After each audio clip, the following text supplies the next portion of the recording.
Olá, ouvinte! Eu sou Fernanda Eggers e estamos começando agora mais um episódio do podcast Despautada. Antes de tudo, deixa eu pedir desculpas pelo sumiço e dizer que desgraça nunca vem sozinha, né? Eu tava no meio de um rolo com computador e mesa de som, aí eu fiquei gripada e fiquei sem voz. Eu tô com a garganta meio podre ainda e com a voz meio anasalada, mas já dá pra gravar o episódio. E esse episódio de hoje devia ter saído a tempo da campanha 16 dias de ativismo na web, porque esse livro se encaixa bem no tema. Eu já divulguei um áudio aqui no Despautada do Olhares Podcast, falando qual é a campanha, explicando tudo direitinho. Hoje eu vou falar sobre um livro que foi lançado na gringa em agosto e ainda não foi traduzido para o Brasil. Não tem no Brasil essa daqui. Mentira, ele foi lançado aqui em 20 de outubro pela editora Planeta, já tem tradução, já tem nome em português, inclusive ficou As Horas Vermelhas, então sim, já é acessível para todos. Eu achei que eu tivesse ouvido sobre ele em algum podcast, mas acabou que foi na newsletter de uma publicação do Medium chamada Electric Literature. Eu vou deixar o link nas indicações desse episódio porque vale muito a pena conhecer.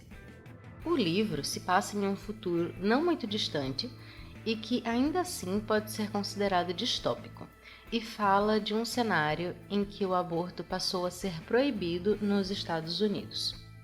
Eu chamei a Júlia Matos, do podcast Explica América, para falar um pouco sobre essa lei, porque ela fez um episódio fantástico junto com a Aline Hack, do Olhares Podcast, que saiu no feed do Ponto G, explicando a situação.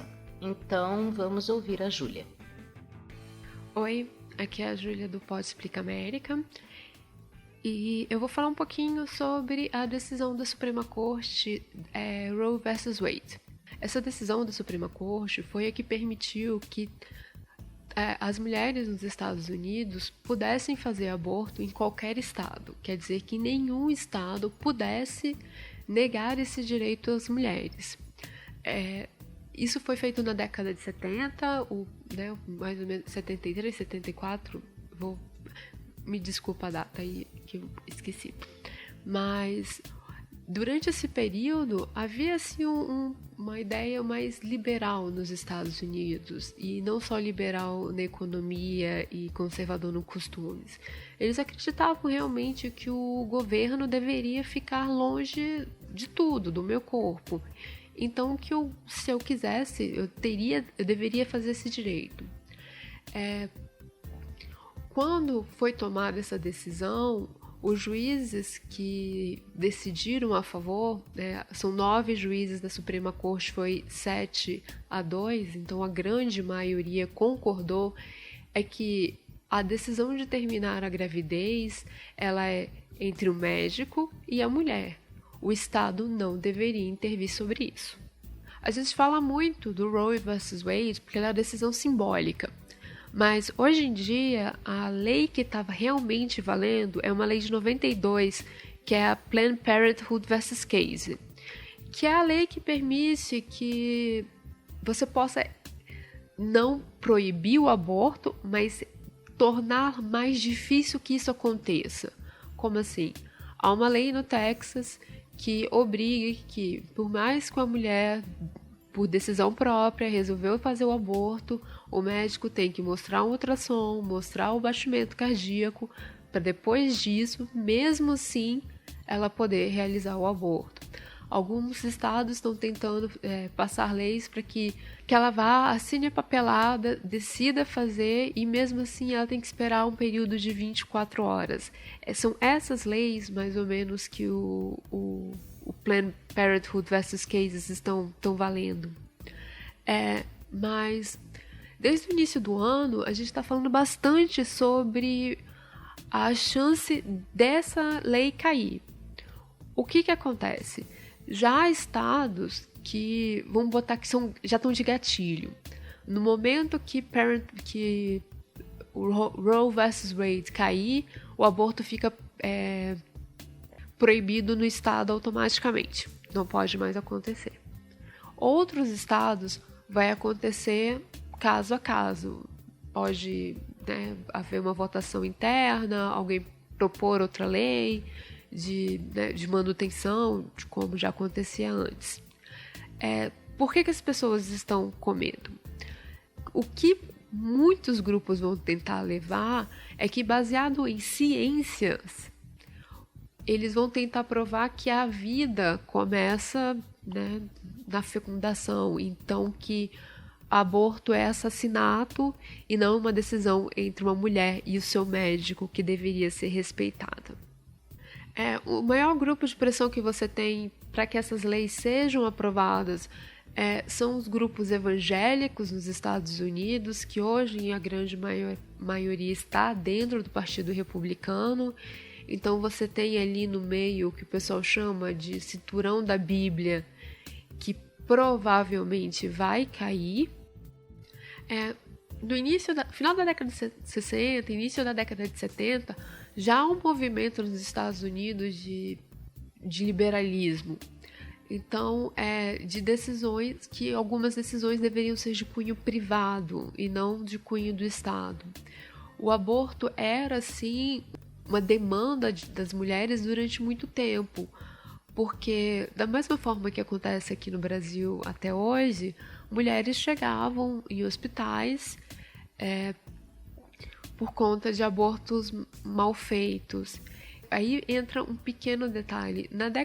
Final da década de 60, apareceu um remédio que foi indicado para mulheres que estavam sofrendo muito enjoo durante a gestação, e depois se provou que, como não teve um bom teste, esse remédio dava má formação na criança, dava má formação no feto, além do risco de um aborto espontâneo.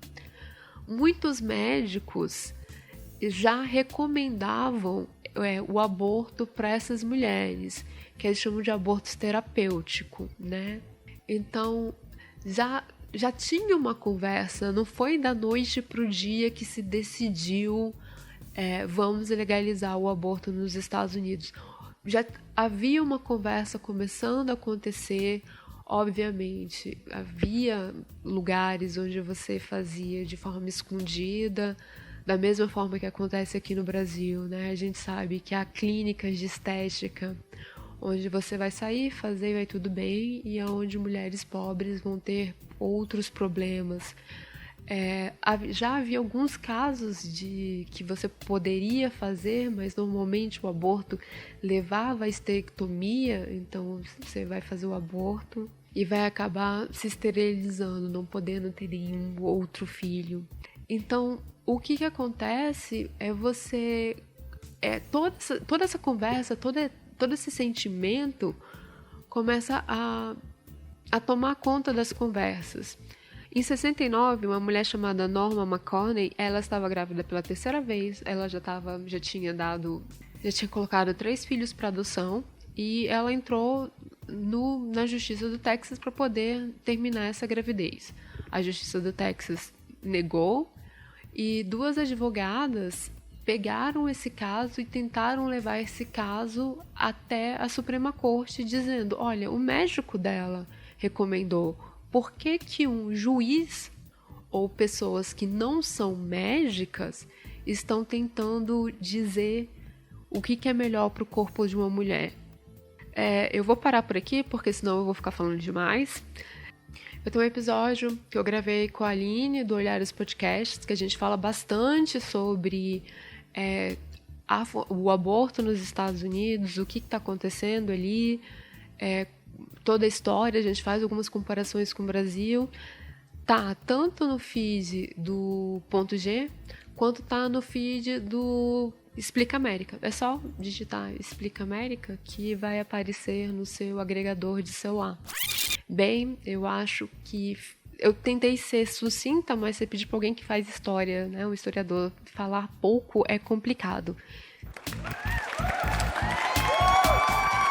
Eu vou deixar o link para o Explica América, para o Ponto G e para o Olhares Podcast nas indicações desse episódio, porque são podcasts que você precisa conhecer E eu vou deixar o episódio completo sobre essa treta Roe vs Wade no post que você encontra lá no medium.com/despautada. Eu recomendo demais a audição do Explica América, especialmente esse primeiro episódio, para ouvir com detalhes isso que a Júlia pincelou no que ela mandou pra gente aqui. Inclusive, já deixo meu muito obrigada. Antes da gente continuar o assunto, eu tenho recadinhos. Saiu uma matéria muito legal sobre mulheres podcasters no portal Histeria, e a jornalista Gaia Passarelli me entrevistou, junto com a Ira Croft do Ponto G, a Ju Valauer do Mamilos, a Paula Scarpan do Foro de Teresina e Maria vai com as outras. Olha que time! E tem outras mulheres podcasters com projetos incríveis que também concederam entrevista para Gaia. A matéria ficou linda, eu fiquei muito feliz de poder contribuir com isso. Eu vou deixar o link para a matéria do Histeria lá no medium.com/despautada e nas notas aqui do lado para quem quiser ler, e eu super recomendo. Na segunda-feira passada, eu soltei um bônus falando sobre... que agora não é mais segunda-feira passada, na verdade. Eu soltei esse bônus no dia 19 de novembro, né? Então já faz um tempinho. Mas enfim, foi a última coisa que eu lancei aqui no Despautada. E ele falava sobre a campanha 16 Dias de Ativismo na Web. É uma iniciativa do Olhares Podcast com a proposta de informar sobre o alcance da militância na web e discutir a violência de gênero do ponto de vista interseccional. E o livro de hoje se encaixa bem nessa pauta. Antes de ir finalmente para a pauta, eu queria mandar um beijo para a Bruna Guerra, que me mandou uma publicação falando de Man Ray um dia desses. Ela não conhecia o trabalho do artista e ficou curiosa a partir daquele episódio que eu falei do quadrinho de Kiki de Montparnasse. Além de falar da história em quadrinhos, biográfica, contando a história dessa artista, eu falei um pouco do cenário artístico da época, da efervescência cultural de uma Paris que nos deu Kiki, Simone de Beauvoir e foi celeiro criativo para tantos artistas no início do século XX. Se você ainda não ouviu, procura o episódio 7 no seu agregador de podcasts, porque tá lá e, bom, eu recomendo, né? Eu também quero mandar um beijo para Júlia Brasolin, dos podcasts Terapeuta Cast e Vejo Doc, porque ela falou no Twitter que gosta do Despautada, e aí cada vez que alguém diz que gosta dessa bagunça, eu ganho meu dia, eu fico super feliz. Então, vamos finalmente para a pauta. O livro Red Clocks, da escritora estadunidense Lenise Umas, foi lançado em agosto de 2018 nos Estados Unidos e ganhou a sua tradução para o português em outubro também deste ano.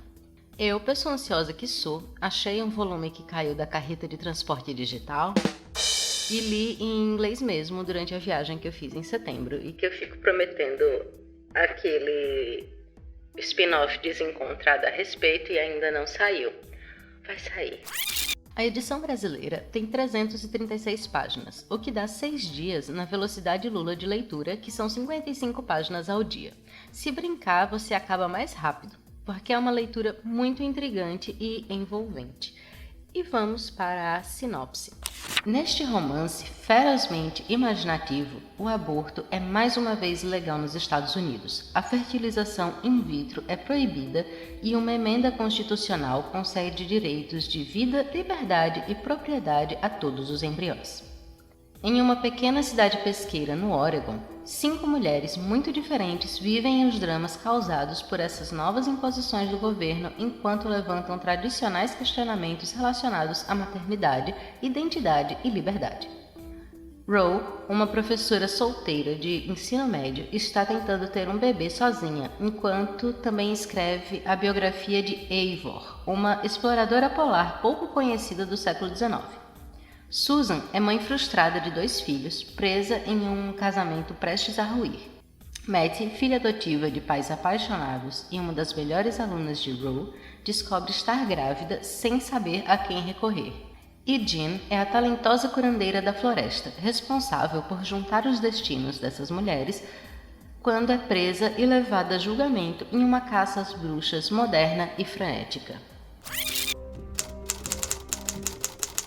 Uma distopia é uma história com uma lição. Em geral, envolve a denúncia de regimes ditatoriais, tirânicos e autocráticos. Mas, mais do que isso, é uma janela escancarada para as consequências de qualquer tentativa de moldar e dar direção a algo tão plural quanto a civilização. Fonte: Revista Galileu. Eu fiz esse roteiro antes da tradução do livro, então alguns termos que eu vou falar aqui ainda estão no original em inglês, eu não traduzi, eu não vi como ficou na tradução oficial, então por favor, paciência comigo. As Horas Vermelhas é um romance distópico que se passa num futuro não muito distante, onde a lei chamada Personhood Amendment foi aprovada. Ela é basicamente um estatuto do nascituro, que dá o direito constitucional à vida, à liberdade e à propriedade a um óvulo fertilizado no momento da concepção. A interrupção da gestação é agora ilegal em todos os 50 estados. Então, não sabe nem se aquele óvulo vai ser viável ainda, mas ele já tem direito à liberdade, à propriedade e tudo mais. E isso torna também a fertilização in vitro ilegal, porque o feto pré-embrião ainda, mas o óvulo foi fertilizado, então ele passa a ter todos os direitos constitucionais, só que ele não tem nenhum cérebro, quem dirá uma boca, para autorizar que ele seja movido para dentro do útero. Como ele não pode dar permissão para ser transplantado para um útero, ele não pode mais acontecer. Não bastasse isso, ainda tem a nova lei Every Child Needs Two, que traduzindo seria algo como Toda criança precisa de dois, que passará a valer em alguns meses dentro da narrativa e influencia a vida de uma das personagens. Eu vou ler a minha tradução para um trecho de um capítulo da biógrafa a respeito. Sua missão: restaurar a dignidade, força e prosperidade para famílias americanas. Pessoas não casadas serão legalmente proibidas de adotar uma criança. Além de necessitar de uma licença de casamento válida, todas as adoções precisarão de aprovação através de uma agência reguladora federal, tornando ilegais todos os processos de adoção privados. Cada capítulo desse livro trata de uma das mulheres numa cidadezinha pesqueira no Oregon, e eu acho muito interessante a forma como o Zumas muda o protagonismo de uma para outra. Outra coisa que me chamou muita atenção também é que no início do livro, a protagonista de cada capítulo não tem nome. Elas são tratadas por suas profissões ou papéis no mundo.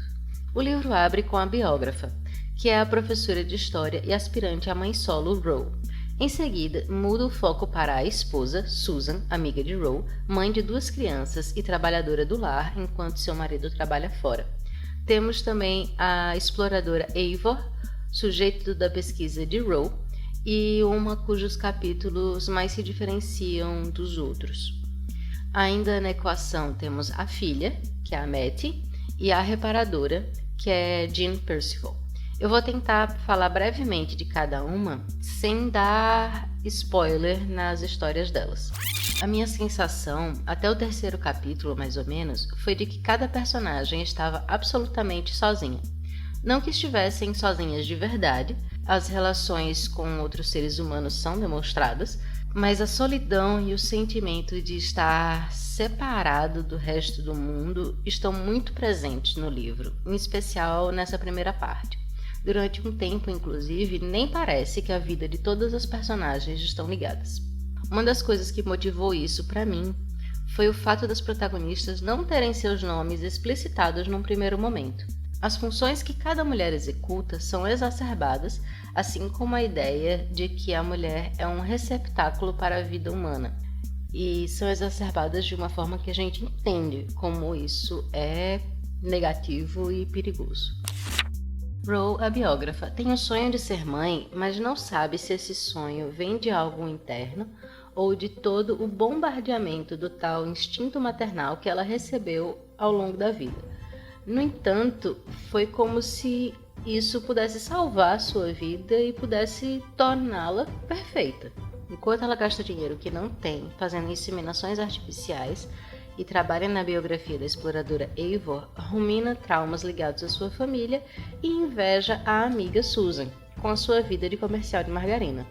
Apesar de cada mulher ter o seu protagonismo e a sua independência, Ro, para mim pelo menos, parece ser um fio condutor ou interligador durante boa parte da narrativa. Susan, a esposa, vive em uma grande casa com seus 2 filhos e seu marido, tentando manter a aparência da família estadunidense perfeita, apesar de suas frustrações. O marido, professor na mesma escola de Ro, ganha pouco e odeia dar aulas. Ele queria mesmo era ser chefe de cozinha. Susan é profundamente arrependida de ter aberto mão da carreira como advogada e está sempre procurando fugas nos doces para lidar com ser mãe de 3, já que o marido não recolhe nem a própria meia suja do chão. Enquanto isso, também inveja a vida de solteira de Ro, acreditando que seja só glamour, sem tanta coisa para limpar e sem tanta atenção para dispensar aos outros. Mattie, a filha, é uma das melhores alunas de Ro. Filha exemplar, interessada em estudar baleias e ligeiramente traumatizada com a sua própria adoção. Ela gostaria muito de saber quem é a sua mãe biológica, que traços teria herdado e principalmente por que foi dada para adoção. Mattie engravida de um peguete, que basicamente manda um tenho nada a ver com isso, te vira aí. Eu olhei pra cara dele bem sério e disse, machista! E se vê sozinha para lidar com o pior cenário possível para uma novinha que não quer ter filhos. Novinha mesmo, a menina tem 16 anos de idade. Jean, a reparadora, é a minha personagem preferida do livro. Ela é a bruxa que vive no meio da floresta.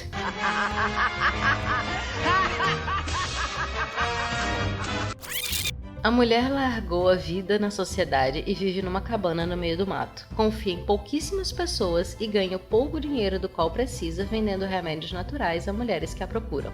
Ela é muito estranha para os nossos padrões e tem umas práticas bizarras, mas que eu não posso explicar, porque se eu explicar é spoiler. E entra na cota de representatividade do livro, porque é uma mulher lésbica que tem um relacionamento relevante para a história. Por fim, temos a nossa exploradora fictícia do século XIX. A história de Eivor é contada através da pesquisa de Ro, com trechos do diário e trechos do livro sobre a vida dela. Eu fiquei bem triste que a Eivor não existiu, porque ela desafiou o mar em busca de conhecimento, de forma que nenhum homem ousou fazer na narrativa, e, no entanto, precisou abrir mão de seu nome como descobridora de diversos fatos, pois a sociedade científica se recusou a aceitá-la como pesquisadora. Eu olhei pra cara dele bem sério e disse, machista! Esse foi um dos fatos que mais me causou revolta no livro, talvez por conta de uma certa identificação pessoal. Não que eu particularmente tenha sido veementemente recusada pela academia por ser uma mulher. Eu fui lá, fiz minha graduação bonitinha, tenho um livrinho com meu nome e o título do meu TCC na biblioteca, mas até chegar lá, e mesmo hoje em dia, uma das violências mais recorrentes que muitas mulheres sofrem e sofreram na história é em relação à capacidade intelectual. Quanto homem não se acha o bonzão sabe-tudo e recusa qualquer conhecimento vindo de uma mulher pelo simples fato de que uma mulher não pode saber mais do que ele? Machista! Bom, cada uma das personagens tem seus dramas pessoais e a narrativa evolui à medida que cada uma tenta atingir o seu objetivo. O peso principal é no papel que a maternidade tem na vida da mulher. Seja a ânsia pelo filho que nunca vem, a sensação de quase despersonalização ao viver dedicada aos filhos, o desespero de se estar de ventre cheio e seu país não permitir a interrupção da gestação, quando há 2 anos isso ainda era liberado, e o conhecimento para esvaziar um ventre que não pode ser utilizado. A gente tem por aqui um ditado que diz que ninguém para água descendo ladeira, fogo subindo morro ou mulher que quer dar. Vamos mudar para água descendo ladeira, fogo subindo morro e mulher perseguindo seus objetivos, ninguém para. E do mesmo jeito que aqui no Brasil, ou em qualquer outro lugar do mundo, não é uma lei que impede qualquer mulher de abortar. Tal lei só vai fazer com que mais mulheres morram em procedimentos pouco seguros. Em especial, as mulheres mais pobres. Então, um dos fios da narrativa é a busca pelo aborto e todos os dilemas morais que isso acarreta, não apenas para Mattie, mas para outros personagens envolvidos. Além das narrativas da busca pelo filho que não vem e da busca pelo aborto proibido, temos também um terceiro caso para movimentar ainda mais o livro, como se já não tivesse coisa demais acontecendo. Mas a vida é assim, né, não, bebidas? Inclusive, eu não acho que isso atrapalhe nem um pouco o andamento da leitura. Dina é acusada, por um homem, claro, de cometer um crime. Eu não vou dar detalhes, porque é uma das partes que eu mais gostei de ler e destrinchar no livro, e quero que você também tenha este mesmo prazer. Uma das coisas que eu apreciei muito foi notar ao final que, mesmo sem saber exatamente o que outras mulheres estavam fazendo e até mesmo sem saber muito sobre os detalhes de cada caso, cada personagem saiu um pouquinho do seu caminho e mexeu um pauzinho para tentar ajudar outra mulher. Porque sororidade é isso e é bonito demais. Às vezes a ajuda vem com um certo sacrifício, mas é um sacrifício baseado na racionalidade de se colocar no lugar da outra e pensar que o custo para conseguir o que se quer pode ser alto demais. E são coisas que estamos precisando nesse mundo: empatia, alteridade, sororidade e um tiquinho de racionalidade para saber que não dá para ferrar os outros para satisfazer o próprio ego. Então, As Horas Vermelhas é um livro por vezes desesperador, principalmente para quem está lá vendo um direito adquirido na década de 1970 correndo risco de retroagir. Mas é um livro também que mostra que juntas somos mais fortes, que a gente pode se ajudar mesmo sem saber muito umas sobre as outras. Que às vezes tem sacrifício envolvido, mas que às vezes tudo o que precisa é aquela ligaçãozinha com aquela informaçãozinha que você acha que pode não ser nada demais, mas que de repente é crucial para outra pessoa. Zumas nos lembra que com todos os percalços estamos aí resistindo desde sempre e que, como Marielle, diversas outras mulheres foram e serão sementes para seguirmos sempre lutando pelos nossos direitos, inclusive aqueles que achamos que já temos como certos. Esse episódio, como eu já falei anteriormente, faz parte da campanha 16 Dias de Ativismo na Web, lançada pelo Olhares Podcast. No medium.com/despautada eu vou deixar um texto explicando e eu já postei a respeito no Instagram. Também já lancei no feed um áudio da Aline Hack, do Olhares Podcast, que explica o que é essa campanha. O livro já estava na pauta, mas eu trouxe para a campanha porque achei muito pertinente. É uma leitura desafiadora no início, mas agradabilíssima pela criatividade da escritora na forma como ela escolhe contar uma história aterrorizadora e nem um pouco distante da realidade. As Horas Vermelhas é uma denúncia de muitas violências que sofremos e que não se restringem à violência física.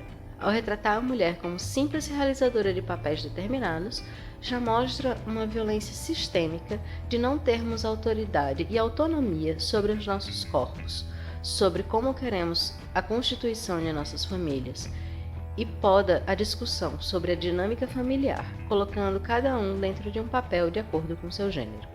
Vemos também mulheres privadas de autonomia financeira e até da própria propriedade intelectual. Dentro de uma história cativante, somos obrigadas a lidar com situações bem reais e torcemos por aquelas personagens que se tornam tão familiares, já que a narrativa nos permite conhecer a intimidade, os anseios e os temores de cada uma. E se você leu O Conto da Aia e gostou, provavelmente vai gostar muito desse livro também. Eu acho que eu falei muito, mas não falei que eu estou no Twitter e no Instagram como @despautada, que você pode me mandar um e-mail no Medium. Não, esse é o blog. Você pode acessar os textos e os episódios e as indicações e Todo o resto no medium.com/despautada. E o e-mail, esse sim, você manda para despautada@gmail.com. Então é isso, eu espero que você tenha gostado, eu espero que você tenha curtido o livro. Se você já leu e quer comentar, vem falar comigo. Eu tô lá no Twitter, eu tô lá no Instagram, eu estou lá no e-mail, tem caixinha de comentário na Megafono, tem comentário no Medium. Não faltam canais para você entrar em contato. Então, até o próximo episódio.